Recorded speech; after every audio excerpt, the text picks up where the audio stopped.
Hey guys, I hope that you guys are doing amazing wherever you are. My name is Shikha and I welcome you to my channel. I'm so grateful that you guys are listening to my channel, obviously watching my videos and being my support system. I really, really, really appreciate it.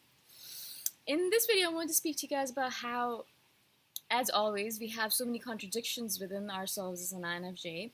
And one of them is the tug that we have inside of us between wanting to be spiritual and being a minimalist and not buying too many things, and also wanting nice things around us. I love having beautiful, pretty, gorgeous things around me. Like that's the reason I kind of wrap my bottle, which is kind of just plastic ugly, in this beautiful artifact, right? And this beautiful craft. And so I do that with everything. Even my MacBook is covered in beauty, and my room is always covered with beautiful things. And my body, I always cover myself. I know I look like a bum when I do these videos, but I do, when I'm walking around the world, wear beautiful dresses. I love dressing myself up. But even when I was a child, I'd always have this contradiction because I wanted beautiful new dresses. My parents would buy me, we were poor, so they'd buy me like, one or two dresses a year. And when I got them, I was so excited. I was like, whoa, amazing. I'd want to sleep in it. I'd sit around and look at it all day long. I have pictures where my parents have taken pictures of me just like sitting with my skirt all around me and just sitting and staring at it like a crazy person, right? So I loved it. I loved getting new things. But then there would always be this niggle of self doubt and anxiety in my mind where it would say, aren't you being a little too selfish? Why are you asking for new things? You already have so much stuff. The world is not, the world, there's so many people in the world who are so poor, who have nothing. And, they're happy. Why can't you just be happy with very little, blah, blah, blah, right? So all those thoughts would come into my head. And I think to myself, that's not very spiritual. You're not being very spiritual when you're buying all these new things or wanting new things or wanting pretty things around you.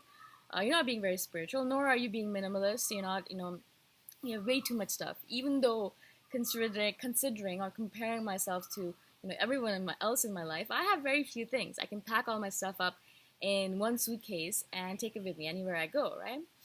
So really, reality of it is not the case, not the truth. But in my head, I always want to be like, I want to be a minimalist. I want to have as little stuff as possible because that's spiritual. Now, when I was a child, I was really, really crazy about it. So I would never ask for new things, and I would wear things until they wore themselves out. And my mom would be like, I have to throw this out. You cannot wear this anymore, right? So my poor mom, she had to deal with a lot with me. And so, I'd always be like, no, but I want to keep it like this. Otherwise, if I throw it out, then I have to buy new things. And you know how much I hate buying new things, and it never fits exactly the same, blah, blah, blah. Thankfully, when I was in my 20s, I discovered clothing swaps, and they were like a miracle because that meant that I wasn't going to put more pressure on the environment. I was going to buy new things. I was just wearing hand-me-ups kind of thing. Most people would wear something like once or twice, and then they'd give it away in a clothing swap. So I got almost brand new things, beautiful things, for almost no money at all, maybe $10 for an entry fee. And also, I wasn't using new stuff to build these things. Like it was already there, and I was just grabbing it. And so those were great. I did a lot of clothing swaps when I was in my 20s. Finally, now in my 30s, I finally realized, okay, there is a balance that I have to find between, wearing things that are completely worn out. Like I have some shirts still that have holes in them, and when I wear them, people look at me like, I'm a bum, and they're always like, "Do you need money? Like, are you all right? Like, are you destitute? Like, do you want me to lend you some money?" My mom always says exactly the same thing to me. She's like, "Are you all right? Are your finances fine? Like, do you need me to give you some money?" And I'm like, "Mom, I'm fine. I just like wearing this stuff because it's comfortable. After you wear something for a while, it gets so soft. It melds to your skin. It's meant for you. It's like yours, right?" And so I love soft things. I love fabric. Like fabric is one of my things. So I cannot wear something that has a terrible fabric. It doesn't matter what it looks like now. It doesn't matter what it costs. Doesn't matter whatever, right? It has to be soft on my skin. And so the more you wear something, the softer it gets. And I love that. So I love wearing older things. Makes me happy, right? And for my mom, she's like, "Oh my God, are you like running out of money? You have no money to buy new clothes?" And I'm like, "No, Mom, I have enough money." Poor mom of mine. And so another thing that I've noticed in my 30s is also like I'm fine little by little. I'm getting fine, becoming finer, if that's a word, more fine. becoming better at buying things for myself, like beautiful things. I won't buy many things also because I'm a minimalist and I do travel around a lot. I have to carry everything in a suitcase. And so I can't buy too much crap, obviously. And as soon as I buy something, I give something away. So I have this one-on-one kind of rule, so one-to-one rule, where if I bring something new in, I have to give an equal valued item or equal size item away, right? So a lot of times I'm like, okay, I'm gonna buy this new dress, so I have to give this shirt away. I have to give blah blah, right? So that's what I do with my time, with my stuff. But I've noticed that I have become better at buying new beautiful things for myself. Now, as I said, I don't do it very often, but when I do, I savor it. I really savor it, and I wear it as I do with everything else. I wear it a lot, and I show off with it, and I'm happy with it, and it's for myself. You know, I like wearing beautiful things, like this beautiful stones, like these two stones that I have. They're gorgeous. Like they're like my life. I wear them everywhere. But like, I mean, they did cost a little bit of money. But actually, this black one was a gift from a beautiful friend of mine, Lisa, who is in Chiang Mai. So she gave me this black one because she knows I work on the computer a lot and she knows I have a lot of dark energy around me. So she gave me that black one, the tourmaline.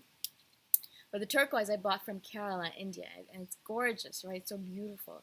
And it was not that expensive, maybe 60 bucks, 60 Canadian bucks, 60 Canadian dollars. And so it wasn't that expensive. For me, it's like a big deal. I'm like, oh my God, just for a stone that I'm going to wear around my neck?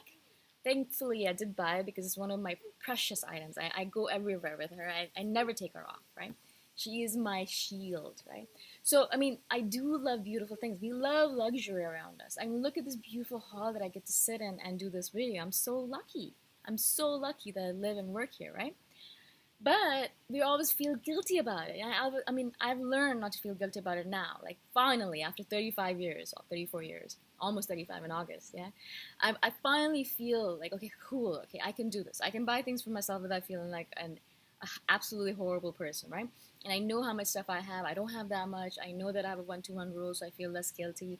And I have all these things set up. So kind of when I get beautiful things for myself and I am able to enjoy them, I feel, you know, the gorgeousness of the fabric or the beauty of the material or whatever it might be, right? I don't wear shoes anymore here because it's an island and I go barefoot everywhere. So all my beautiful shoes are just sitting in a box somewhere, but that's okay. So yeah, so I mean, like the only thing I do wear here are dresses, right? And so I wear beautiful dresses and I feel good in my scalp. I feel good in my skin and I love it. That's one of the things about an INFJ. We like for ourselves, not for someone else. I'm not doing it for anyone else. It's nice when people are like, oh, that you look really good today. I'm like, okay, thank you. But for myself, I'm like, yeah, I like it. I love it. I feel like a princess today, or I feel like really good. I feel dolled up. I feel nice, whatever it might be, right? And so that makes me feel good. And that is so important for me because it's like a little bit of that self-care, that self-love that comes into it, right? And you know how hard it is for an INFJ to love themselves, right?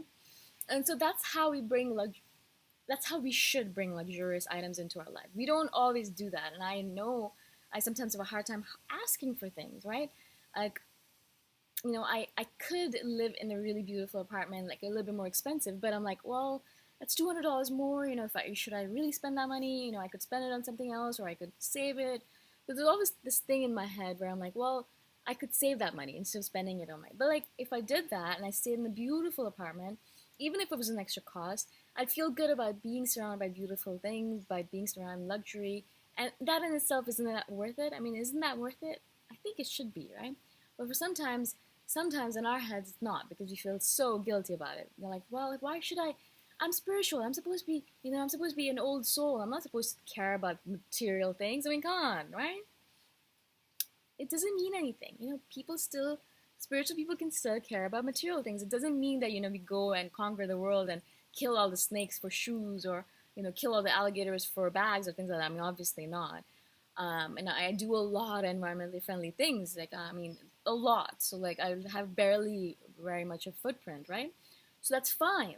Like there's a balance. You have to live in this world. We can't stop breathing. We can't stop living. We can't stop eating. You know, have to be in this world. And it's so easy for us to be like, well, I don't deserve it. I don't deserve it. I don't deserve it. And so we don't eat. We don't breathe as often as we should. You know, we don't drink as much water as we should because we're like, no, I need to save that for something else or someone else. I know I skip meals all the time because I'm like, well, do I really deserve this meal? And I have to really stop myself from doing that because I'm like, yeah, you're alive. the universe put you here for a reason, and you're here. Like, you have to feed yourself. Don't kill yourself.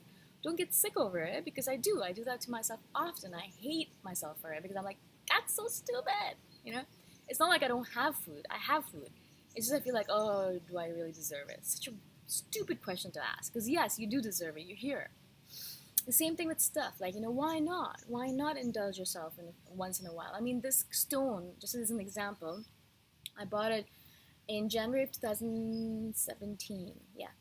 And so it's been a year and something, right? And I've enjoyed the stone immensely. I mean, it's a tiny little thing. It wasn't a big purchase, but this stone has given me so much pleasure and joy. Every single time I look at it, it just makes me happy. Every single time I look at it, it makes me so ecstatically happy. It's so beautiful. I love the color. And actually, I've read somewhere that turquoises take on the happiness of their wearers. So me wearing it and being happy and healthy, it becomes bluer and bluer. Now I don't know if that's true or not, but I've noticed that it wasn't as blue in the past, and now it's becoming bluer and bluer. So I wonder what that's about. It's so interesting. It might also be because I live in a tropical place. Maybe it kind of reflects the blueness of the tropics or something. I don't know. But it's fascinating, and I love this thing, and it's giving me so much pleasure. And so worth it. So worth it. So worth the fact that I bought it. I'm so grateful that I did. Right? And so every single time I do get something, of course, as we do everything with a lot of forethought, I know that I'm not going to buy anything just randomly. I don't buy things willy-nilly. Like, it doesn't happen, right? So I'm not going to do that. I'm not stupid like that. But I know, and this is really important to me, that when I do bring an item into my life, I wear it to the max. I use it to the max because, as I said, I don't have a lot of stuff. And when I do bring something new into my life, I want to use it. I want to make sure that I take advantage of the fact that I'm lucky enough to buy something new for myself. Yeah. So I wanted to kind of explain this to you guys. We have this contradiction, as so many other contradictions in ourselves. We want luxury, but we also want to be minimalist. So we end up buying very few things, but very nice things, very high quality things. We love having beautiful, high quality, luxurious items in our life, and we deserve it. Yes, you do. So don't think that you don't. Okay, just do it. Just get it. You're not a crazy person. You're not gonna go overboard. I know it because you're not an FJ. Just do it. When you do really want something, just go for it. Indulge yourself. Take care of yourself. Love yourself. Yeah. I hope this makes sense to you guys. I'll see you guys in the next video. Thank you so much for listening. Bye for now.